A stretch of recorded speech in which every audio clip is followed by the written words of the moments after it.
Bismillahirrahmanirrahim. Assalamualaikum warahmatullahi wabarakatuh. Alhamdulillahirabbil alamin. Wassalatu wassalamu ala asyrafil mursalin wa ala alihi washabbihi ajma'in. Qala rabbi shrah li sadri wa yassir li amri wahlul 'uqdatam min lisani yafqahu qawli. Saddid lisani wahdi qalbi bihaqqi sayyidina Muhammadin sallallahu alaihi wasallam. Wa ba'da fa inna asdaqal hadits kitabullah wa khairal hadi hadi Muhammadin sallallahu alaihi wasallam. Wa syarrul umuri muhdatsatuha wa kullu muhdatsatin bid'ah. Allahumma 'allimna ma jahilna, ya Allah ya Tuhan kami, ajarkan pada kami apa yang kami jahil, wa dzakirna ma nasina, ingatkan balik pada kami apa yang telah kami lupa. Allahumma faqihna fid din, ya Allah ya Tuhan kami, fahamkan kami agama, wa 'allimna ta'wil, ajarkan kepada kami Al-Quran. Allahumma rzuqna 'ilman nafi'a, ya Allah ya Tuhan kami, rezekikan pada kami ilmu yang memberi manfaat, wa amalan salihan mutaqabbala, dan amalan yang salih dan amalan tersebut diterima, wa rizqan halalan tayyiban, dan rezeki yang halal dan rezeki tersebut baik. Alhamdulillah, syukur pada Allah SWT. Pada malam ni kita bertemu lagi dalam siri live Facebook kita pada malam ni. Yang pada malam ni kita sambung baca kitab yang anda bawa, iaitu kitab Fatawa yang ditulis oleh seorang ulama di Mesir yang telah meninggal dunia di akhir tahun 90-an dahulu. Namanya Dr. Atiyah Saqar, Syekh Dr. Atiyah Saqar, orang alim lah. Dia bekas mufti Mesir dan banyaklah fatwa-fatwa beliau yang beliau kemukakan, dan ada 2 buah kitab yang ditulis oleh beliau berkenaan dengan fatwa. Nama kitab tu adalah Al-Fatawa min Ahsanil Kalam min Al-Ahkami wal Fatawa, nama kitab lah. Dan hari tu kita dah baca sikit lah beberapa fatwa beliau berkenaan dengan puasa. Kita dah sebut hari tu berkenaan dengan puasa. Beliau ada menyatakan tentang apa hukum apa asal bagi puasa. Lepas tu dia ada cerita tentang macam mana kalau kita bermusafir di siang Ramadan. Kalau kita bermusafir sebelum subuh pada bulan Ramadan, kita dibenarkan untuk tidak berpuasa. Tetapi apabila kita telah turun bermusafir dalam keadaan sedang berpuasa, tiba-tiba pukul 10, pukul 11 pagi sebagai contoh, kita nak buka puasa walhal kita sedang bermusafir. Macam mana keadaan kita? Dia kata mengikut pandangan majoriti ulama, kita tidak dibenarkan untuk berbuka puasa. Kita kena sempurnakan kita punya puasa. Tetapi dia kemukakan juga pandangan Imam Ahmad bin Hanbal, iaitu imam dalam mazhab Hanbali, yang mengatakan selama mana kita dalam permusafiran, kita tetap boleh buka puasa. Sebab dia merujuk kepada satu kes berlaku pada seorang sahabat. Sahabat itu namanya Anas bin Malik radhiyallahu an, yang dia ni bersembang dengan seorang sahabat yang bernama Muhammad bin Ka'ab. Muhammad bin Ka'ab dengan Anas bin Malik. Ceritanya Anas bin Malik ni dia nak turun bermusafir. Jadi Ka'ab bin Malik ni dia tengoklah apa yang berlaku pada Anas bin Malik radhiyallahu an. Jadi Anas bin Malik radhiyallahu an ni dia naik atas kenderaan, dan kenderaan dia, lepas tu dia minta pakaian. Dia pakai pakaian untuk permusafiran dan dia minta makanan. Jadi masa dia nak tolak tu, masa tu dia baru nak start bermusafir, dalam awal dia bertolak itu dia makan. Masa tu dia belum bermusafir lagi, dia baru nak tolak bermusafir. Jadi dia makan. Jadi di situ tu digunakan alasan oleh mazhab Hanbali, selama mana kita dalam permusafiran, maka kita dibolehkan untuk makan. Dibolehkan untuk kita tidak berpuasa. Itu pandangan Hanbali lah.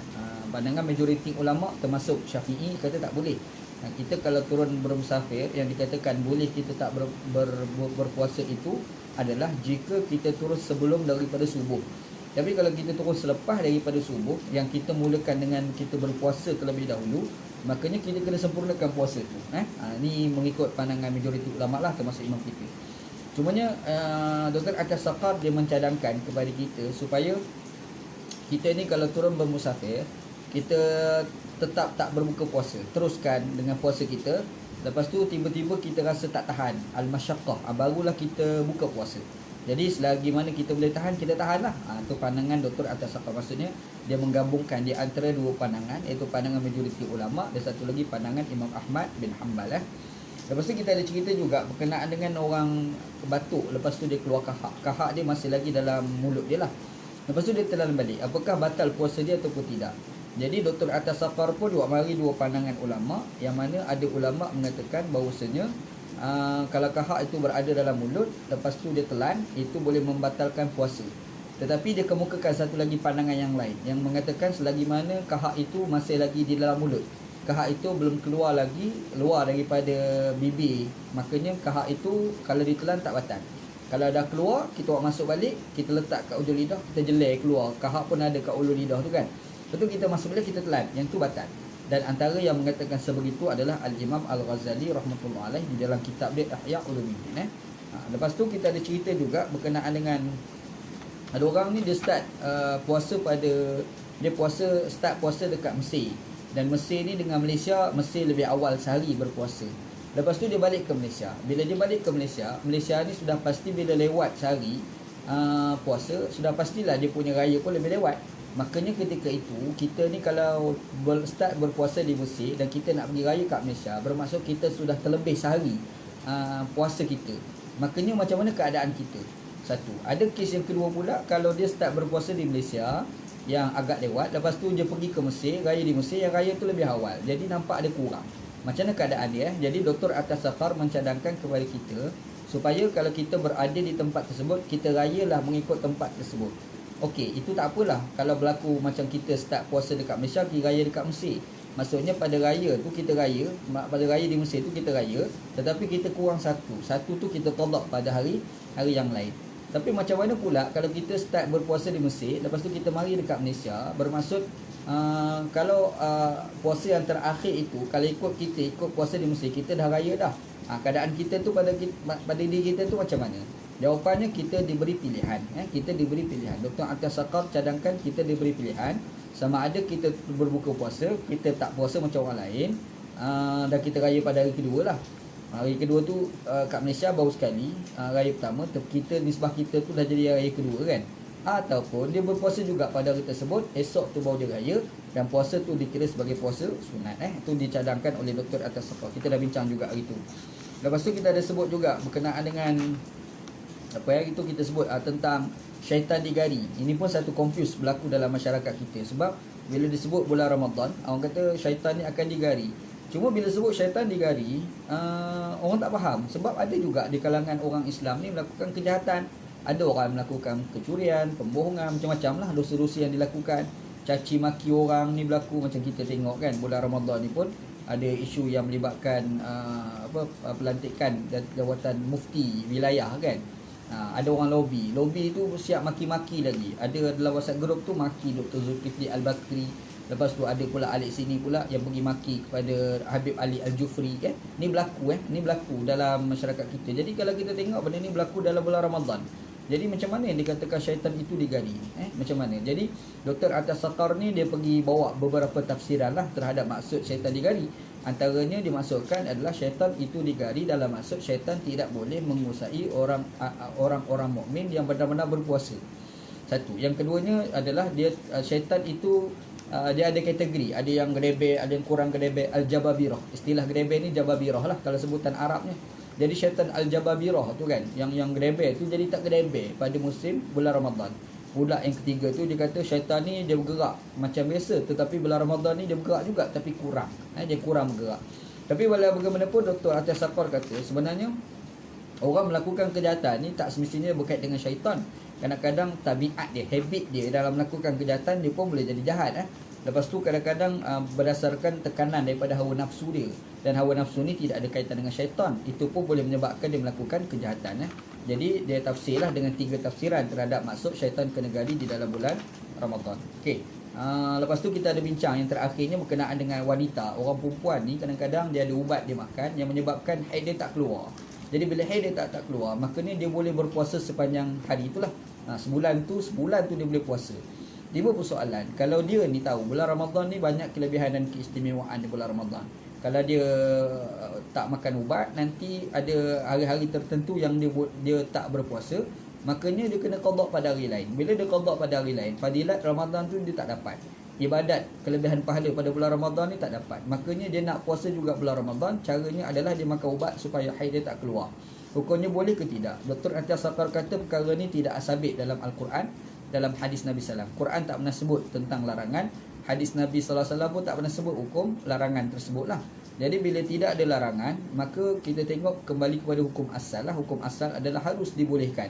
Di samping pula dilihat dalam kes yang berlaku pada zaman salaf soleh terdahulu, apabila ada wanita yang pergi buat ibadat haji, yang bila buat ibadat haji, kalau dia datang haid, dia ada problem untuk dia melakukan ibadat tawaf dia dan sebagainya.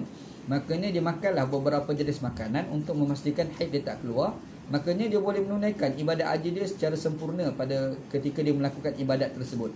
Maka dikiaskan dalam ibadat haji itu dengan ibadat puasa. Bagi wanita, kalau dia nak makan ubat, haid dia tak datang, maka dia boleh puasa sebulan penuh, itu dibolehkan. Cuma Dr. Atas Saqar bagi nasihat lah. Dia bagi nasihat supaya sebelum nak lakukan itu, mintalah nasihat daripada para doktor. Sebab kebimbangannya kalau kita lakukan itu boleh memberi mudarat kepada kesihatan. Itu kita dah bincang dalam perbincangan kita yang 2 hari lepas. Okey, hari ni kita masuk satu soalan yang orang tanya pada Dr. Atas Saqar yang tersebut dalam kitab beliau ni.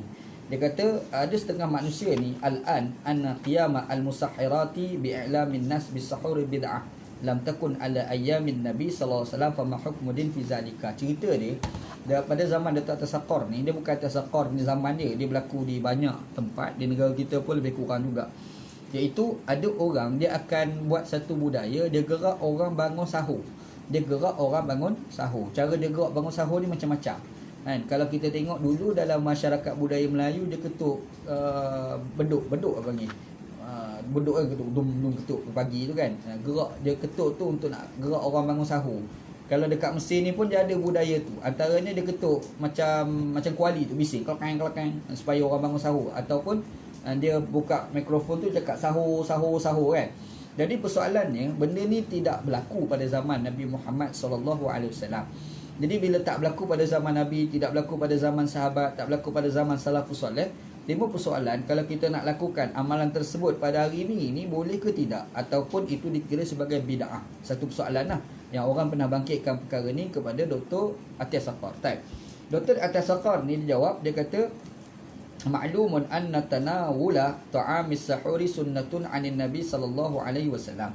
Dia kata kita tahulah kita bangun sahur ni adalah dituntut dalam agama, sebab benda tu dinyatakan dalam hadis Nabi sallallahu alaihi wasallam, dan tujuannya adalah litaqawi, untuk nak menguatkan badan kita apabila kita berpuasa siang hari nanti. Hadisnya adalah Nabi Muhammad SAW kata, hadis ni Bukhari Muslim riwayat, kata Nabi, tasahharu fa inna fis sahuri barakah.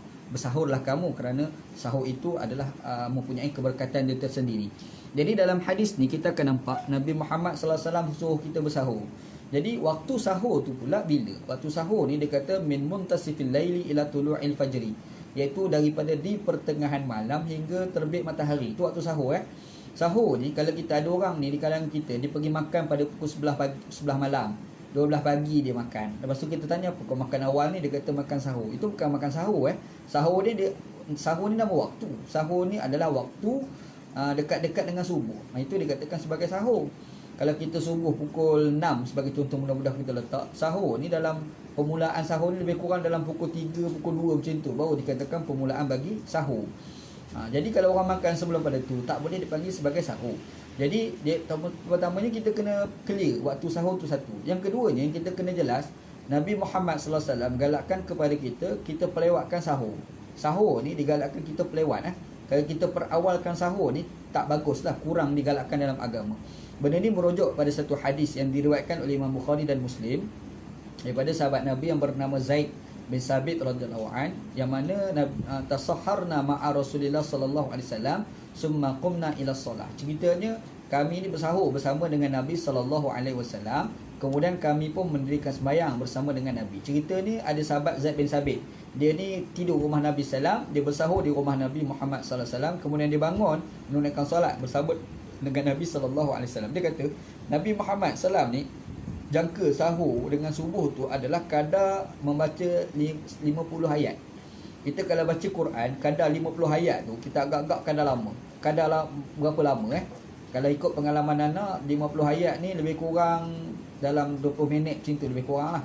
Kalau kita baca tu lebih kurang 20 minit hingga setengah jam macam tu, kalau kita boleh selesaikan dalam 50 ayat dalam jangka setengah jam macam tu lah, lebih kurang sebelum subuh. Itulah waktu yang terafdal untuk kita bersahur.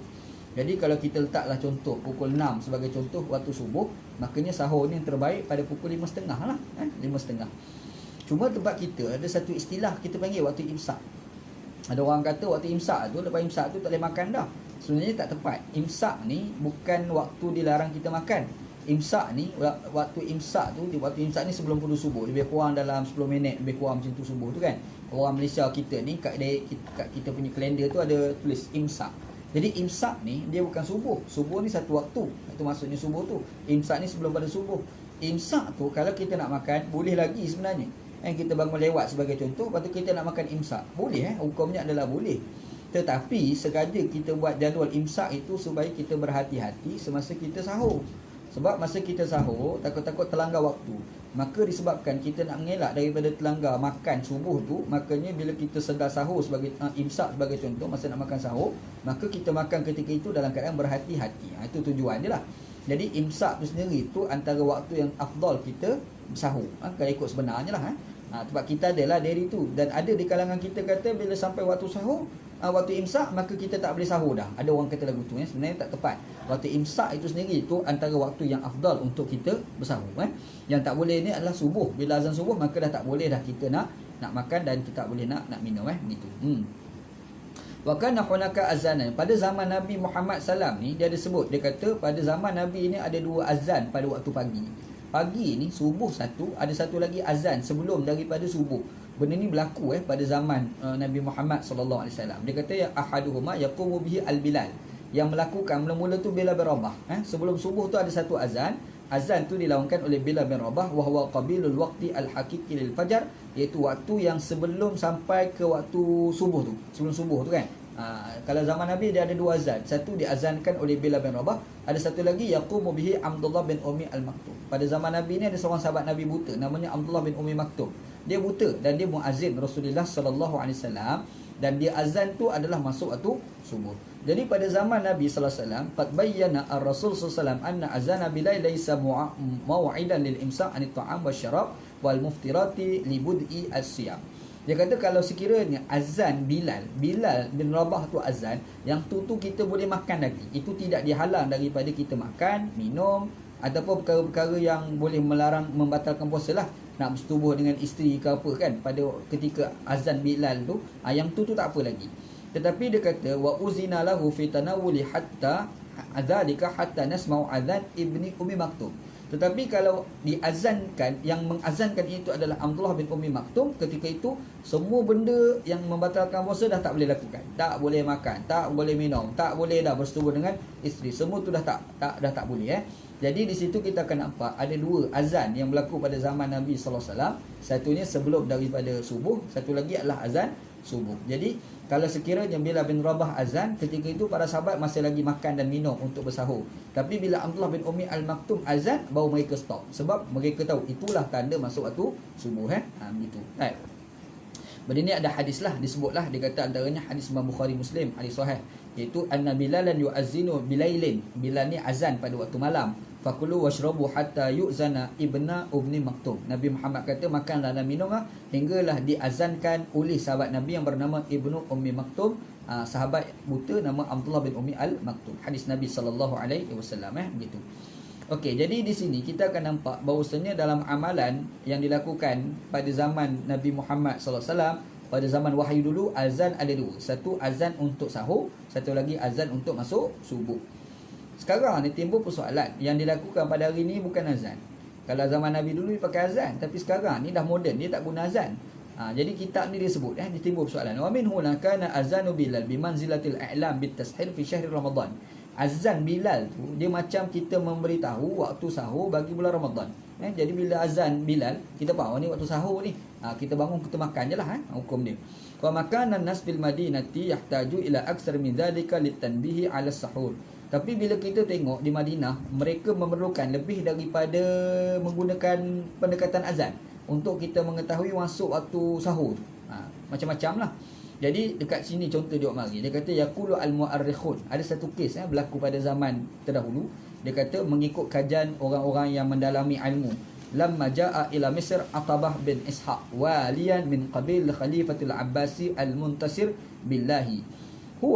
Qama huwa bitashir sa'iran ala qadamayhi min madinatil askar fil stad hatta jami' Amr bin al-As wa kana dhalika mimma ishtaharu bisa az-Zamzami fi Makkah ibnu Nuqtah fi Baghdad wa kana Zamzami yatawalla tashir fi sawma'atihi bi'a'la al-masjid wa ma'ahu ikhwanun saghiran yaqulu ya niyaman qumu lis-sahur cerita dia cerita di Mesir ni ada satu sejarah, iaitu semasa pemerintahan Abbasiyah. seorang raja yang bernama Abbasi Al-Muntasir Billah. Raja pada zaman itulah di dalam dalam kerajaan Abbasiyah pada ketika itu. Kan Abbasiyah ni kerajaan Islam yang pusat pemerintahan dia adalah Baghdad pada masa itu. Jadi dia ada kerajaan-kerajaan kecil kat bawah. Antara kerajaan kecil ketika itu adalah Mesir. Jadi Mesir ketika itu dia dah ada gubernur yang dilantik oleh kerajaan Abbasiyah di Baghdad. Nama gubernur dia Utbah bin Ishaq namanya. Utbah bin Ishaq. Ceritanya di Mesir pada ketika itu ada satu amalan yang dilakukan, iaitu mereka ni akan panjat di atas menara masjid. Diorang akan melaung, ya niyaman qumu lis-sahur, ya niyaman qumu lis-sahur, ya niyaman qumu lis-sahur. Ini berlaku dalam amalan dulu pada zaman era Abbasiyah terdahululah. Jadi ada orang buat lagu tu. Dia kata itu ada amalan yang dilakukan di Mesir pada zaman tu lah. Sebab kita pun ada tempat dekat Indonesia pun ada. Indonesia ni dia pakai mikrofon. Sahur, sahur, sahur dia panggil tu kan. Sebenarnya amalan macam tu pernah berlaku pada zaman terdahulu lah. Berlaku dah pada zaman Abbasiyah, Khalifah Abbasiyah. Pada era pemerintahan Islam terdahulu pernah berlaku. Okey, jadi persoalannya kalau kita nak buat macam tu boleh ke tak? Itu satu persoalan. Okeylah, yang dibuat tu bukan zaman wahyu, yang buat tu pada zaman Khalifah Osman, zaman Abbasiyah dah. Jadi persoalannya kalau kita nak buat pada hari ni boleh ke tidak? Itu satu soalan. Jadi kata dia, nara min hadza anna al-i'lam bi waqti sahur lahu aslun fid din. Jadi kata Dr. Atas Saqar, kita ni memaklumkan kepada orang bahawasanya masuk waktu sahur itu sebenarnya amalan itu ada asal daripada agama. Benda tu boleh sebenarnya. Segi hukum asalnya adalah boleh. Fakana fi ayyamir rasul bi azanil bilal. Pada zaman Nabi Muhammad sallallahu alaihi wasallam yang kita perlukan itu adalah azan daripada Bilal bin Rabah. Wa kana fil usur allati talat zalika bi wasailin syata. Era selepas pada tu macam-macam caralah, tak semestilah dengan azan. Contoh bida'atil anwar. Contoh kita pasang lampu. Contohlah yang gelap tu. Jadi pakat-pakat pasang lampu. Bila pasang lampu tu apa? Sahur lah ni, waktu sahur. Contoh. Boleh. Bi'insyadil ash'ar. Ataupun dia nasyid. Benda ni pernah berlaku di Mesir Ada di Mesir. Dia kata kat sini ada seorang namanya Dr. Hussein Mujib Al-Misri. Dr. Hussein Mujib Al-Misri asy-syi'rul lati kana yastakhdimu al-Mesir al-musahhirati kana yusamma fannul qauma. Washtahara bihi Ibnu Nuqtah allati kana mawqulan ilaihi iqazi khalifata lis-sahur wala yaltazimu fihi bil lughatil arabiyyah. Dan dia pernah berlaku pada zaman dahulu, iaitu mereka namakan sebagai Fannul Qauma, Fannu al-Qauma, iaitu ada satu kelompok anak-anak muda ni, mereka akan menasyid, mereka akan berqasidah, mereka akan menyanyi kuat-kuat supaya orang tahu sudah masuk waktu sahur. Amalan ni ada di Mesir lah. Tempat kita tak ada lah kan, tak ada tempat kita. Tempat kita nak buat ni susah sebab tempat kita ni campur antara orang Islam dan orang bukan Islam. Di Mesir ni Muslim saja. Nak cari yang kafir ni bukan tak ada, ada tapi susah sikit lah. Jadi bila orang Islam, dia pagi tu pukul 5 tu contoh, dia pergi berjalan dekat tengah celah-celah rumah orang tu, dia menasyid, nyanyi bangun sahur, dia menyanyi-nyanyi tu tujuan nak bagi tahu bahawasanya masuk waktu sahur. Benda ni memang diamalkan dalam budaya orang Mesir. Jadi persoalan dia, kalau kita nak buat, salah ke tak? Satu persoalan. Dr. Atas Saqar kata benda tu boleh. Boleh, tak ada masalah, kata dia lah. Wa bidarbi alal alat, ataupun kita pukul alat. Pukul lah apa kokeng-kokeng supaya bunyi orang nak bangun untuk sahur. Maka dia kata benda macam tu adalah dibolehkan. Kata Dr. Atas Saqar. Dia kata boleh. Walam bagi an nasra'a kama qultu miraran bi itlaqi ismil bid'ah wa ja'alaha dhalalatan fi nar ala kulli syai'in jadidin lam yakun bi suratihi al haliyati mawjudan fi ahadi tasyri' fa yakunu lahu aslu masyru'un. Dia kata tak patutlah kita ni gopoh sangat nak kata amalan tu bid'ah lepas tu sesat masuk neraka. Dia kata jangan. Itu gopoh sangat sebab kalau kita tengok sebenarnya amalan tersebut mempunyai asal di dalam agama. Jadi kalau siapa yang nak buat maka bolehlah. Ni kata Dr. Atas Saqar. Tempat kita ni tak buat lah kot. Dan anak kalau cadangkan nak buat, kita buat macam diajar oleh Nabi sallallahu alaihi wasallam, iaitu azan. Kita ni tahu azan subuh pukul 6 sebagai contoh. Jadi kita azan awal pukul 5.30 kita azan, ataupun 5 lagi awal daripada tu kita azan, dengan tujuan untuk nak membangunkan orang untuk sahur. Benda tu ada asas yang dilakukan pada zaman Rasulullah sallallahu alaihi wasallam, iaitu bila berabah azan, iaitu menunjuk kepada sahur. Sebenarnya bukan sahur, orang panggil azan tahajud. Dia bangunkan tahajud, tapi waktu tahajud tu waktu sahur. Maka kita bolehlah nak azan, kita panggil sebagai azan sahur. Lepas tu azan yang dilaungkan oleh Abdullah bin Umi Al-Maktum, sahabat Nabi buta, itu tandanya masuk subuh. Cuma bila mari zaman moden ni macam-macam. Orang melaut, orang buat nasyid, lepas tu orang ketuk benda lah apalah kan, ketuk beduk ke apa ke, tujuan nak bangunkan orang sahur. Itu pun sebenarnya kata Dr. Atta Saqar, hukumnya adalah dibolehkan, boleh, tak ada apa pun gitu. Type. Okey, selesai. Yang pertama. Yang kedua, dia tanya, ada soalan orang tanya pada Dr. Atta Saqar. Dia kata, aftartu ayyaman min Ramadan li uzrin. Aku ni tak puasa beberapa hari dalam bulan Ramadan kerana ada keuzuran. Sakit ke ataupun gastrik ke, pulanglah. Walam antamakkan min qada'iha hatta dakhala Ramadan tali. Aku ni tak qada' Ramadan. Puasa Ramadan dulu tu aku tak qada' sampai mari puasa satu lagi. Dah lah dia tak puasa tahun lepas tu. Tak puasa tahun lepas, lepas tu dia tak qada', mari Ramadan satu lagi. Dia mari Ramadan satu lagi tu, fahal alayya kafaratun litakhir. Apakah aku kena bayar kifarat kerana aku memperlengahkan qada' tadi. Wa indal qada'i hal yajibu an yakuna mutawaliyan aw yajuzu an yakun mufariqan. Dan aku nak qada'kan puasa tu, apakah kena berturut-turut ataupun kadang-kadang hari ni buat, esok tak buat, lepas tu buat pula, ataupun macam mana. Ini soalan dibangkitkan oleh seorang kepada Dr. Atta Saqar. Dr. Saqar. Jadi dia ni tak puasa. Contoh tahun lepas dia tak puasa. Dia tak puasa selama 7 hari sebagai contoh. Lepas tu dia tak qada puasa. Sehinggalah datang ni Ramadan kita sekali lagi ni. Bila datang Ramadan satu lagi ni, dia nak qada nanti, yang lepas Ramadan nanti, apakah dia dikenakan kifarat? Maksudnya apakah puasa qada dah jadi double ke, ataupun dia kena qada disertakan dengan bayar fidyah ke? Itu satu persoalan lah yang dibangkitkan orang ni kepada Dr. Atta Saqar. Lepas tu, kalau kita nak qada juga, contoh 7 hari ataupun 3 hari ataupun 4 hari, apakah kita kena qada secara berturut-turut, ataupun kita boleh hari ni puasa ganti, lepas tu esok tak puasa, lepas tu puasa pula, puasa ganti tu kan, boleh ke tidak? Itu dibangkitkan oleh seseorang kepada Dr. Atta Saqar. Apa jawab Dr. Atta Saqar? Dia kata jumhurul ulama yujibu fidyatan ala man akhara qada'a ma fatahu min Ramadan hatta dakhala Ramadan alladhi ba'dah. Kata dia majoriti ulama, boleh kata semualah kecuali Imam Abu Hanifah. Nanti kita sebut. Majoriti ulama kata kalau orang yang memperlewatkan dia punya qada puasa tu, dia bukan semata-mata kena qada, dia kena ada tambah satu lagi, iaitu dia kena bayar fidyah. 2 perkara lah dia kena buat. Macam orang perempuan haid, dia kena qada, tiba-tiba dia tak qada, dia lengah-lengah sampailah puasa sekali lagi. Dia pun fikir, Allah, aku ni boleh galik tak qada lah puasa tahun lepas, mari pula sekali lagi. Jadi bila mari tahun kedua tu, lepas Ramadan kali yang kedua tu, lepas tu dia nak qada tu, apakah semata-mata qada ataupun dia kena bayar fidyah. Jadi puasa hak lepas tu dia tak puasa dah, jadi dia kena puasa hak ganti tu tambah dengan qada disebabkan dia melengah-lengahkan tadi. Majoriti ulama kata dia kena buat 2. Yang pertama qada pun kena, fidyah pun kena, mengikut pandangan majoriti ulama. Antara ulama yang dikatakan majoriti itu adalah mazhab Syafi'i rahmatullah alaih. Ini kata dia, wa ta'akkadu hadhil fidyah, dan kita kena bayar fidyah. Dan fidyah tu macam mana? Wahya it'amu miskin min an kulli yawmin bima yakfihi ghazaan wa asha'an idza kana ta'khirul qada' li ghairi uzrin. Jadi cara dia qada tu adalah dia kena qada satu dia bayar fidyah. Fidyah tu apa dia pula? Dia kena bagi makan bagi tiap-tiap orang miskin yang memerlukan makanan.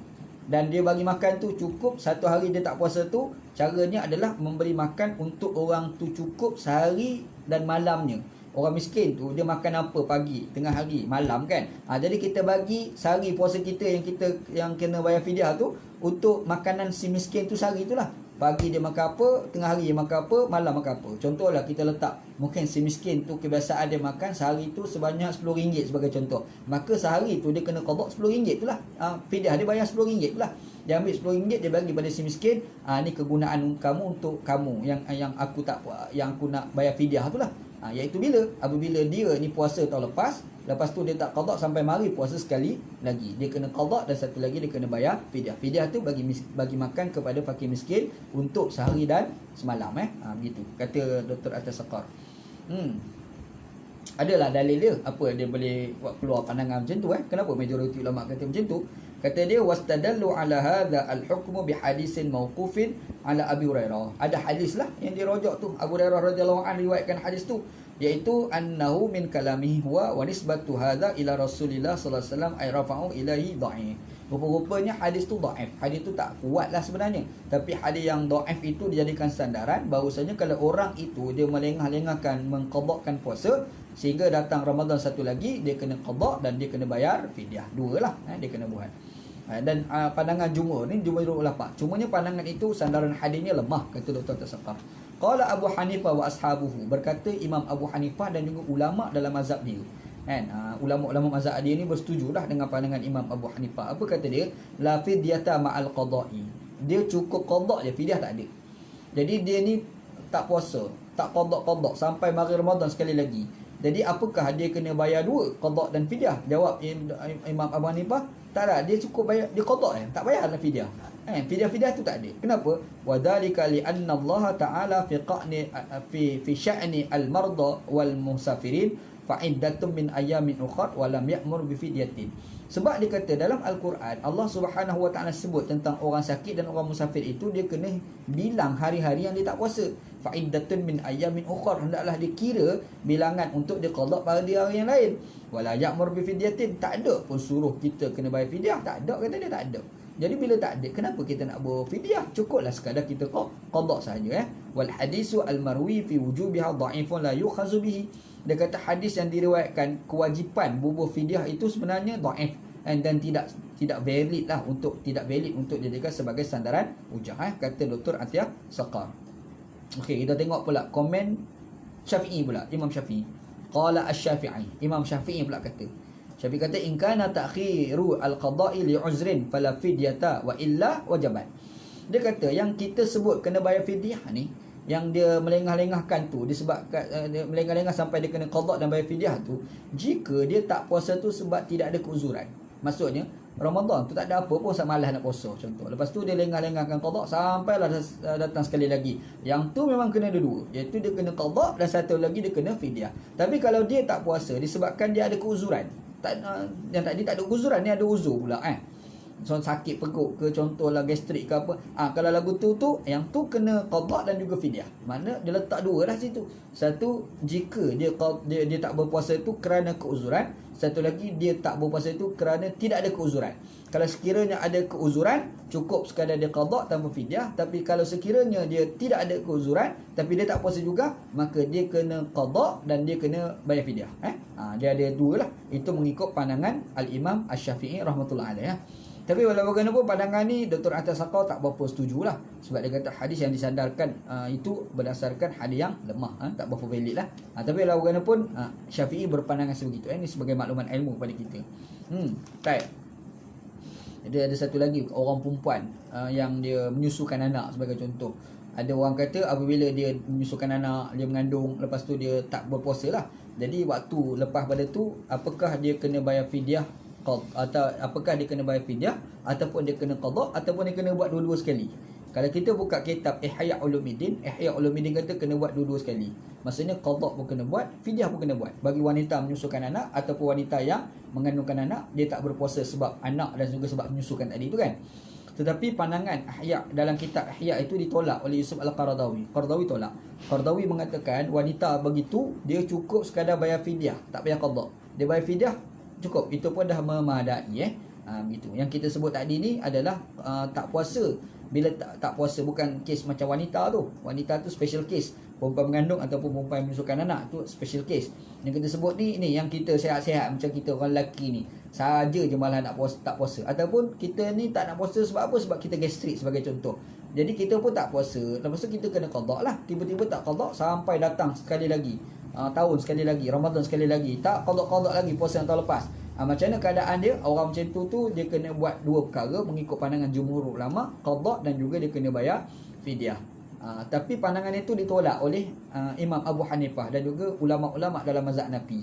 Pada mereka kata tak, cukup sekadar dia bayar, cukup sekadar dia qada, fidyah tak payah bayar.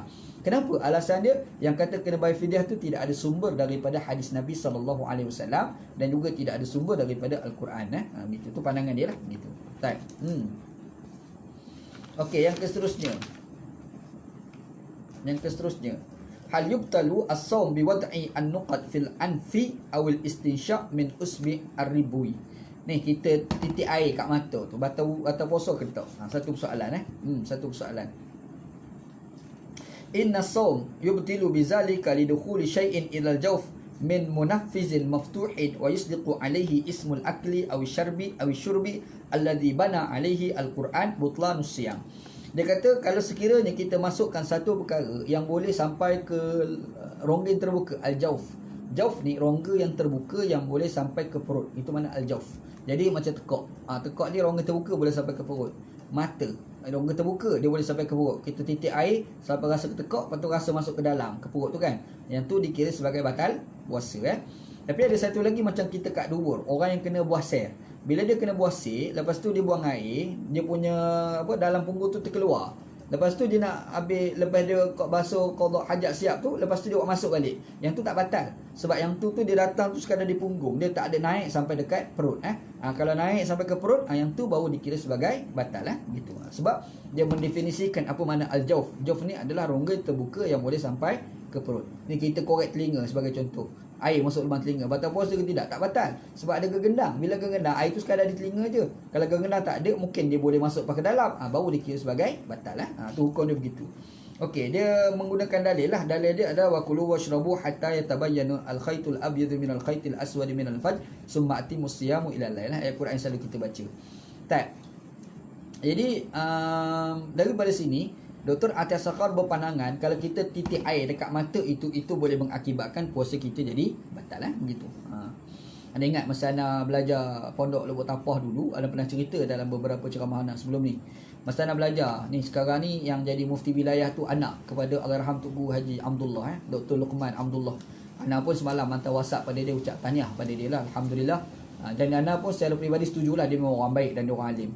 Tak apa, cerita dia masa era Allahyarham Tunku Aziz masih hidup lah. Masa tu anak pun budak lagi. Masa tu dalam tahun 1997 tak silap anak. 97, 98 macam itulah. Dia era-era sebelum reformasi pada masa tu Allahyarham Tunku Aziz ni dia mengajar dekat Dewan Zulkifli. Masa tu belum lagi dekat medan ilmu. Masa tu Tunku Aziz masih sihat lagi Masa tu anak pun budak lagi. Tunku Aziz ni dia naik atas Dewan Zulkifli dekat Jafar Awas tu, dekat atas tu pejabat PAS. Atas sekali lah, paling atas sekali tu dia ada Dewan Zulkifli. Situ tu dewan dia besar macam masjid, macam surau tu. Jadi Tunku Aziz ni mengajar tafsir Quran kat situ.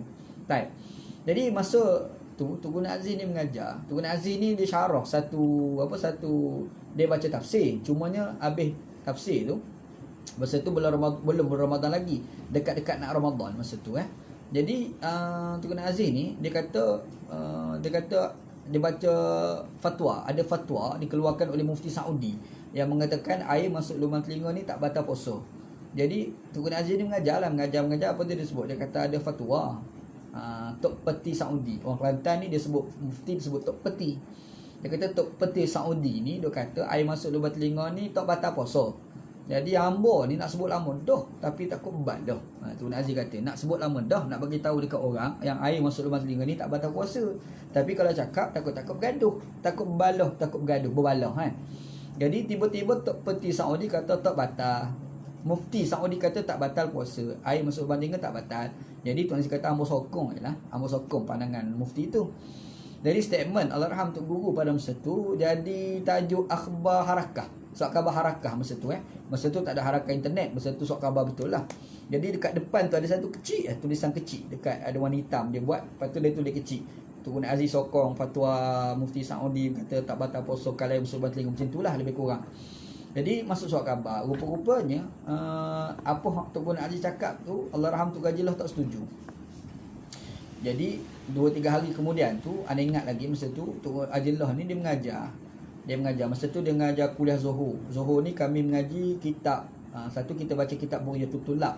Kitab Bugyatul Tulab ni karangan Syekh Daud Fatani. Syekh Daud Syekh Wan Daud bin Wan Abdullah Al-Fatani kitab dia lah. Kita baca kitab tu Bugyatul Tulab. Itu Allahyarham Tok Haji baca. Lepas tu kita baca kitab Al-Kawakibi. Al-Kawakib bukan Al-Kawakibi, Al-Kawakib. Kawakib ni kitab Nahu, kitab bahasa Arab, kitab ilmu tata bahasa Arab. Lepas tu dia ada baca satu lagi kitab Minhajul Amidin. Dia baca ni kitab Arab belaka lah. Kitab Bugyatul Tulab tu je kitab Jawi. Jadi hari tu Tok Haji tu dia bawa surat khabar hari tu. Habis mengajar Bukan habis sebenarnya, dia tak baca dia tak baca kitab. Dia baca sikit lah kitab. Dia baca kitab Bughyatul Tulab, lepas tu dia terus buka surat khabar. Dia kata ni Aziz. Ni Aziz ni kata air masuk lubang telinga tak batal puasa. Dia kata dok batal. Tak betul ni Aziz. Dia kutuk lah, dia kritik. Allahyarham tu ni Aziz ni masa tu dia kutuk. Tak betul ni Aziz ni gini-gini sedap lah di syarah tu. Jadi minta masa tu kalau kita ingat dekat Kelantan ni ada satu wakil rakyat yang asal orang Lubuk Tapah. Namanya Haji Husin. Dia AJK Dewan Ulama Pah Kelantan pada masa tu lepas tu dia sepenggal kalau tak silap nak jadi adun. Jadi dia tu duduk kat situ lah. Dia maklum Tuan Aziz, Tuan Jilah ni maklum pada Haji Husin, Ustaz Haji Husin ni, supaya Ustaz Haji Husin ni maklumkan kepada Allahyarham Tok Guru ni Aziz. Jadi tu dia maklum lah. Tuan Aziz pun datang 2-3 hari kemudian, kalau tak silap hari tu hari Rabu, Tuan Aziz datang dalam majlis Tuan Aziz, Tuan Jilah mengajar Zuhur. Lepas tu mereka muzakarah lah dua tu. Akhir sekali mereka simpulkan air masuk lubang telinga ni dikira sebagai tak batal pun betul, batal pun betul. Kan, ujah masa tu. Anda ingat lagi ujah Tuan Aziz lah bagi argument tu. Sebab lepas mereka muzakarah kat dalam rumah tu Ajilah tu, kita tak tahu dua tu yang muzakarah, dua ulama besar tu yang muzakarah. Lepas tu dia naik atas masjid tu asar. Lepas asar tu Tuan Aziz ni dia minta Allahyarham Tok Ajilah bagi tahu kepada kita lah, murid-murid yang ada pada masa tu. Tapi Tuan Ajilah ni pula minta Tuan Aziz tolong bagi tahu. Jadi Tuan Aziz pun bagi tahu. Tuan Aziz bagi tahu dah, dia kata telinga ni dia ada gendai. Telinga ni ada gendai. Jadi bila gendai, air masuk lubang telinga ni dia tak masuk ke dalam, dia dekat telinga jah. Lepas tu tak batal lah puasa sebab telinga jah. Dikatakan al-jauf tu adalah rongga itu buka boleh sampai perut tu. Jadi kalau sekiranya gendai telinga tu pecah, ayam tu bukan sekat telinga jah, pas ke dalam, pas ke perut, batal lah puasa. Jadi dua-dua betul, dua-dua betul. Tuan Aziz pun betul, Allahyarham Tok Ajilah pun betul, dua-dua Allahyarham lah. Antara dua ni Tuan Aziz lagi tua sebenarnya berbanding Tok Ajilah, beza dia 3 tahun beza ni. Tua Tuan Aziz ni 3 tahun berbanding Allahyarham Tok Ajilah. Tetapi Tok Ajilah meninggal dulu. Tok Ajilah meninggal tahun 2008, seminggu lepas daripada pilihan raya umum 2008. Anda ingat lagi sebab nak mengundi kat Terengganu, rumah kampung Biniana. Lepas tu anda pergi Pondok Lubuk Tapah, pergi ziarah Tok Ajilah. Masa tu Tok Ajilah dah tak larat dah, dia dah pakai pampers masa tu. Anda ingat lagi dia duduk, dia tengok pun kenal tak kenal macam tu. Lepas tu balik kat Kuala Lumpur, seminggu kemudian kawan pondok telefon maklumkan Tok Ajilah ni meninggal dunia. Jadi dia meninggal ni seminggu selepas daripada pilihan raya umum 2008. Tu dalam Tok Ajilah lah. Lambat pula lah, hampir kat 10 tahun pula kemudian baru Abdul Aziz meninggal kan. Gitu. Tak apalah, tu lebih kurang maklumat anda bagi tahu. Jadi air masuk lubang telinga ni sebenarnya poin dia sampai ke perut ke tidak, itu poin dia gitu. Kalau sampai ke perut maka batal puasa, kalau tak maka tak batal puasa. Okey, selesai. Berkenaan dengan air kat mata, titik mata tu kan, iaitu boleh dikira sebagai batal puasa jika boleh sampai ke perut gitu. Hal yubtilu as-saum bil ilaji bil hukmi. Timbul satu persoalan. Orang tanya Dr. Atas Saqar. Soalan dia kata, apakah batal puasa jika kita cocok, kita cocok ubat tu kan. Cocok tu sama ada kita dekat urat jari kita ni ke, ataupun kat bawah kulit ni, kat kulit ni kita cocok ubat. Yang tu batal puasa ke tidak? Dia kata qala ulama kita cakap huqnatus sarji muftiratun lidukhuliha ila al-jawf min munaffizin maftuhin wa ishtarata Malik an tasilu ila al-ma'iddah aw al-am'a fa in lam tasil fala yubtilu biha as-siyam. Kata dia kalau kita ni cocok ubat melalui punggung, kalau kita cucuk ubat ikut punggung tu, itu tu boleh membatalkan puasa jika boleh sampai ke perut. Kerana min munaffizin maftuhin, sebab ia dikira sebagai rongga yang terbuka. Jadi kita cocok ubat, orang tu sakit, contoh cucuk ubat kat punggung, lubang dubur tu yang sumbat ke dalam. Yang tu boleh batal puasa. Tetapi Imam Malik washtarata balikun, Imam Malik ni dia buat syarat antasila ilal ma'idah awil am'a, jika sampai ke perut. Kalau tak sampai ke perut, sekadar punggung je, contoh cucuk ubat, tapi ubat tu sekadar di punggung je, yang tu tak batal, kata mazhab Malik lah. Fa illam tasil fala yubtilu biha as-siyam, kalau tak sampai ke perut maka ni tak batal lah puasa tu, kata Imam Malik, mazhab Maliki. Jadi mazhab Maliki tu nampak agak senang, dia letak syarat jangan sampai dekat perut, gitu. Amma huknul adli wallati tahta jild faqad afta Asy-Syaikh Muhammad Bakhit Al-Muti'i fi Mayu 1919 Masehi bi annaha la tuftiru bina'an ala annaha lam tasil ila al-jawf min munaffizin mu'tad. Timbul persoalan, kalau sekiranya kita cocok dekat urat ataupun kita cocok dekat kulit kita ni, kan? Jadi batal puasa ke tidak? Dia kata ada seorang mufti sebelum tu, mufti Mesir dululah, namanya Syekh Muhammad Bakhit Muti'i. Orang panggil Syekh Muti'i. Dia ni tulis satu kitab Takmilah Majmu' Imam An-Nawawi. Imam Nawawi tu dia tulis kitab Majmu' Syarhul Muhazzab. Banyak jilid lah. Ana dekat Maktabah Hana tu. Dekat 30 jilid tu. Cuma tak sempurna. Sebab Imam Nawawi tulis tu tak sempat dan sempurna, meninggal dunia. Jadi Syekh Muti'i ni dia tulis untuk sempurnakan kitab tersebut. Syekh Muti'i. Nama penuh ni Muhammad Bakhit Al-Muti'i. Bakhit Muti'i ni dia pernah buat keluar fatwa tahun 1919. Lama lah, lama dulu. Fatwa dia kata kalau sekiranya kita cocok ubat tu dekat urat, dekat kulit tu, yang tu dia kata tidak membatalkan puasa. La tuftiru, tak batal puasa bina'an ala annaha lam tasil ilal jawf. Sebab itu bukan orang kata buka tu sebab kulit. Jadi kalau kita cocok sini kulit kat urat masuk ubat, yang tu dikira sebagai tidak batal puasa. Gitu, tak batal puasa. Mudah, alhamdulillah.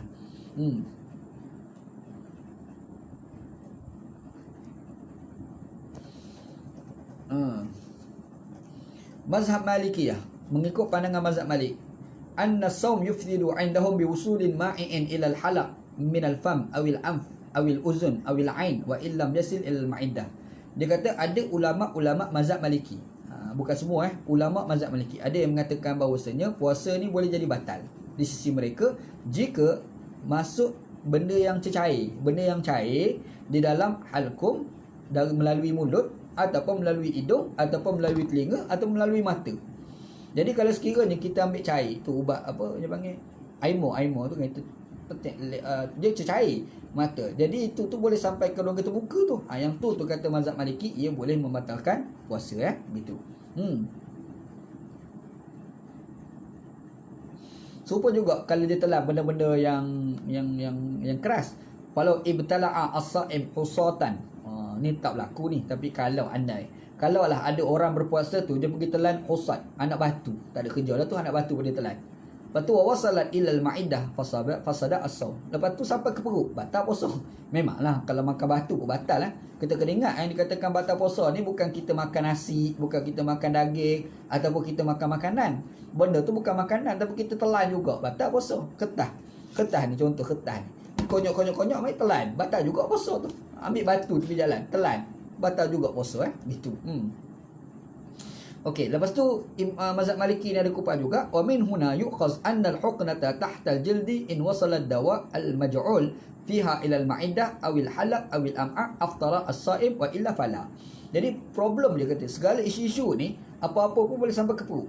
Apa-apa pun boleh sampai ke perut. Kalau sampai ke perut batal puasa. Kalau tak sampai ke perut tak batal lah puasa. Tiba-tiba cocok ubat kat kulit. Tapi bila cocok tu sebenarnya ubat tu masuk sampai ke perut, yang tu batal puasa. Ini kupasan dalam mazhab Maliki ulama dalam mazhab Maliki. Tapi walau bagaimanapun atas saka dia tak setuju pandangan mazhab Maliki. Dia tetap bersetuju dengan apa yang telah dikupas oleh Mufti Bakhit tadi. Dia kata yumkinu al-amal fiha bi ra'i Syekh Muhammad Bakhit. Dia nak pakai pernah Mufti Bakhit tadi, bahawa admul iftar li'annaha lam tadkhul min munaffazin maftuh. Dia kata itu tidak dikira sebagai rongga terbuka tu. Maka hukumnya adalah boleh dan tak membatalkan puasa gitu. Kita nampaklah ada khilaf kat situ kan. Ada satu pandangan mazhab Maliki, dia kata apa-apa pun sampai ke perut batal. Kalau kita ubat cocok tapi sampai ke perut batal juga puasa. Kata Dr. Syakar, dia pakai Mufti Bakhit, kata tak batal puasa tak batal puasa. Sebab yang dia katakan batal puasa dia mesti rongga terbuka, mulut, hidung, mata, punggung, yang tu rongga terbuka. Tapi kalau kita cocok dekat tangan, itu bukan rongga terbuka. Maka kalau kita rasa sampai ke perut sekalipun, maka tidak dikira sebagai batal puasa. Dr. Syakar punya pandangan. Okey, yang seterusnya timbul satu persoalan. Hal naqlud dam yubtilu siyam. Kita derma darah, batal puasa ke tak? Hadza su'alahu tarfan. Fa yuqasu akhdhul dam minhu fi nahar Ramadan al-fasdi wa huwa akhdhud dam min ghairi ra'si wa 'ala al-hijamah wa hiya akhdhud dam min ar-ra'si qad sabaqa anna al-jumhur yaqulu bi'admi butlani siyam bihima. Jadi ditimbulkan kalau kita ni ambil darah, keluarkan darah daripada badan kita, batal puasa ke tidak? Dia kata ada hadis Nabi SAW yang Nabi Muhammad SAW ni berbekam, tapi Nabi Muhammad tidak membatalkan puasa. Maksudnya Nabi bekam dan Nabi terus berpuasa seperti biasa. Jadi di situ dia kata menjadi dalil kalau kita mengambil darah, kita derma darah tu kan, yang tu tidak dikira sebagai membatalkan puasa begitu. Tu kata dia lah gitu. Wa ammal manqul ilahi fayu'ti naqlad dam hukmal huknah wa qad taqaddama al-kalam fiha wa idza kana lil 'illat la lil ghaza wa adkhala an tariqil warid fakhtaru 'admu butlan as-siyam. Okey, yang tadi tu kita yang menderma darah, keluarkan darah kita, lepas tu kita tu sendiri tu tidak dikira sebagai batal puasa. Lagu mana pula orang yang menerima darah, orang tu kita cocok darah dekat badan dia terima darah tu pula batal puasa ke tidak? Dia kata wa ammal manquli ilaihi, adapun orang yang dipindahkan darah kepadanya, fayu'ta naqlud dam hukmal huknah, maka diberikan hukum dia tu seperti mana cocok tadi. Kita cocok ubat dekat urat atau dekat bawah kulit tu kan, hukum dia samalah yang kita sebut tak batal puasa. Maka serupa juga kalau kita menderma darah, orang yang menerima derma itu dengan cara cocok itu pun tidak dikira sebagai batal puasa. Puasa dia tak batal. Dan syarat dia izakana lil ilaj, kalau kita cocok darah tu untuk nak berubat sebab dia masalah kesihatan, la lil ghaza, bukan sebab nak bagi sihat atau tak boleh lah. Dia bukan dia bagi tu sebab bagi tenaga. Sebab ada orang ni cocok ubat bukan sebab dia nak, bukan faktor kesakitan, bukan kerana dia penyakit, tak. Dia bukan tak sihat, bukan. Dia cocok tu sebab lembek, nak bagi segar, dia cocok ubat. Yang tu tak boleh. Yang tu boleh dikira sebagai batal puasa gitu. Dia kata wa adkhala an tariqil warid, iaitu kita masukkan melalui urat, kata dia. Masuk fakhtaru admu butlan siyam, fa akhtaru, aku pilih tak batal puasa. Pandangan Dr. Atisaka kata tak batal puasa gitu. Itulah beberapa fatwa yang kita baca. Ada lagi fatwa ni dan insya-Allah itu kita baca sampai habis esok insya-Allah. Ada satu lagi siri yang ketiga lah kita akan baca fatwa Dr. Atisaka berkenaan dengan puasa insya-Allah. Wallahu taala alam. Wallahu a'lam. Dia akan ceritalah tentang hari putih. Dia ada cerita pasal hari putih. Lepas tu dia cerita pasal betul ke hari Ashura ni adalah puasa yang telah diwajibkan kepada orang Islam sebelum datang bulan Ramadan. Tu satu persoalan juga. Itu dia bincang panjang tu. Dalil dan hadis Quran tu. Tu insya-Allah kita bincang dalam dia akan cerita juga pasal kalau sekiranya kita tak nampak anak bulan, jadi macam mana kita nak menentukan raya dan puasa. Tu insya-Allah kita bincang. Wallahu a'lam. Wallahu taala alam. Kita tengok ada siapa nak tanya soalan tak? Wallahu a'lam. Haji Yusri, Assalamualaikum. Haji Hamdan Johan, salam. Persiaran lagi pada malam ni, di malam yang penuh berkah. Amin. Amin Haji Hamdan. Salim, Abang Salim, salam. Alhamdulillah dan kili. Pendapat ulama DP macam mana pula? Biadab dia ni. Tak habis-habis. Mesti pah ni. Ustaz Walakuman, teringat kisah khilaf antara Tok Guru Ni Aziz dengan Tok Haji Loh. Dua buat tapah menarik bila sama-sama ilmu berbeza. Itu tadi ada cerita dah tadi. Allahyarham Tok Haji Loh ada kata Tok Guru Ni Aziz Wahabi, sedangkan Tok Haji Loh mengaji di Mekah. Macam mana? Ngaji Mekah tak mesti Wahabi. Orang ngaji Mesir boleh jadi Wahabi. Orang ngaji Jordan boleh jadi Wahabi Dia ngaji Mekah jadi Wahabi pun ada, tak jadi Wahabi pun ada Tak ada apa pun. Pada zaman Allahyarham Tok Haji Loh tu, Saudi ni tak macam Saudi pada hari ni. Dulu ada orang panggil Bukit Jiak. Orang panggil Bukit Jiak ni tempat orang mengaji kitab-kitab lama. Syekh Yasin Al-Fadani antaranya. Syekh Yasin Al-Fadani tempat orang pergi mengaji. Antara yang orang mengaji dengan Syekh Yasin Al-Fadani, Dr. Ali Jumu'ah. Dia ni, Yasin Al-Fadani ni bukan orang Arab. Dia orang ni lah, orang Nusantara kita ni, orang Indonesia. Dan dia ni orang alim besar. Dan dia ni banyak sanad. Hadis dia ada sanad Bukhari, Muslim, sanad Nahu. Adalah sanad. Jadi ramai orang pergi mengaji dengan dia untuk nak ambil sanad. Jadi antara ulama Arab pergi mengaji dengan dia itulah Dr. Ali Jumu'ah, Mufti Mesir, bekas Mufti Mesir. Dah mengaji dengan dia. Dan antara yang mengaji ni Allahyarham Tok Haji Loh. Dan Yasin Fadani ni dia anti Wahabi, dia lawan Wahabi lah. Jadi orang mengaji Mekah ni bukan mesti Wahabi. Bahkan orang ngaji Mesir balik jadi Wahabi pun ada Orang balik Jordan jadi Wahabi pun ada juga. Jadi kita jangan tengok kat mana dia mengaji. Tak semestinya dia mengaji di Mekah tu mesti Wahabi Tak semestinya begitu. Wallahu a'lam. Wallahu a'lam. Ada lain tak? Ada lain tak soalan lain?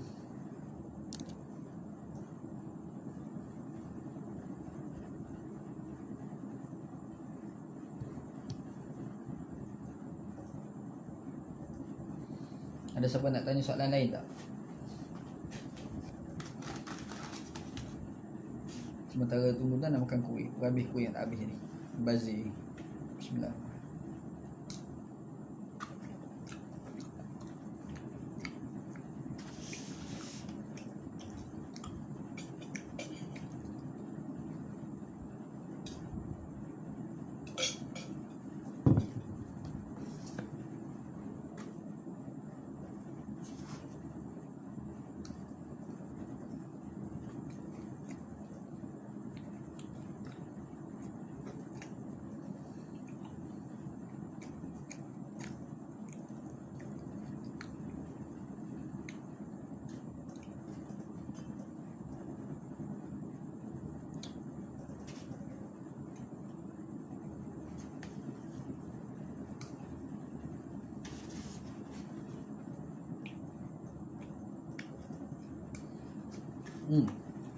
Tak ada orang tanya kot. Sejam dah kita bersiaran. Rasa kalau tak ada cukup lah kot. Wallahu a'lam. Sallallahu ala sayyidina Muhammad wa ala alihi wa sahbihi ajma'in. Walhamdulillah rabbil alamin. Assalamualaikum warahmatullahi wabarakatuh.